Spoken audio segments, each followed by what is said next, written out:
The Watts family murders, the story. The image of the perfect American family, living the suburban dream, is often carefully curated, hiding secrets and simmering tensions beneath the surface. In August of 2018, the facade of one such family shattered in Frederick, Colorado, revealing a horrific crime that shocked the nation.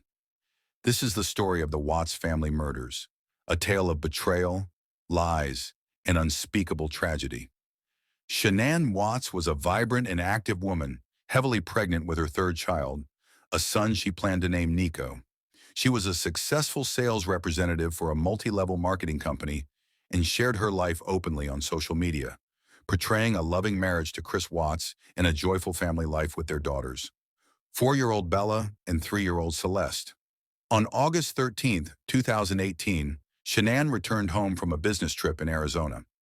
The next morning, a friend became concerned when Shanann missed a doctor's appointment and failed to respond to messages.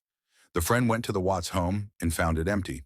Shanann's car was in the garage and her belongings were inside. Police were called and an initial search of the home revealed nothing suspicious. Chris Watts, seemingly distraught, cooperated with investigators and gave emotional interviews to local news channels, pleading for his wife and daughters to come home. He claimed he had last seen Shanann early that morning before leaving for work. But beneath the surface of his seemingly heartbroken performance, Chris Watts was hiding a dark secret, and inconsistencies emerged in his statements. Confronted with the evidence, Chris Watts eventually confessed to killing Shanann. He initially claimed that Shanann had killed their daughters after he told her he wanted a separation, and that he killed her in a fit of rage.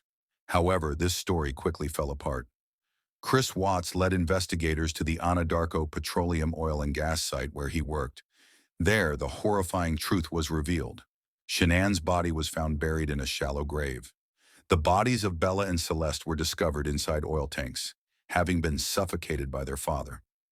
The motive, as it would later emerge, was Chris Watts's desire for a new life with a new girlfriend. He wanted to be free of his family and believed that murder was the only way to achieve that. Chris Watts pleaded guilty to the murders of his wife and children to avoid the death penalty. He was sentenced to 5 life sentences without the possibility of parole. The Watts family murders sent shockwaves through the nation, not only for the brutality of the crime, but also for the seemingly ordinary life that preceded it. It raised questions about the pressures of modern marriage, the dark side of social media, and the capacity for seemingly normal individuals to commit unspeakable acts. In prison, Chris Watts has reportedly given further accounts of the murders, providing chilling details about his planning and execution of the crime. He is said to be haunted by the memories of his daughters.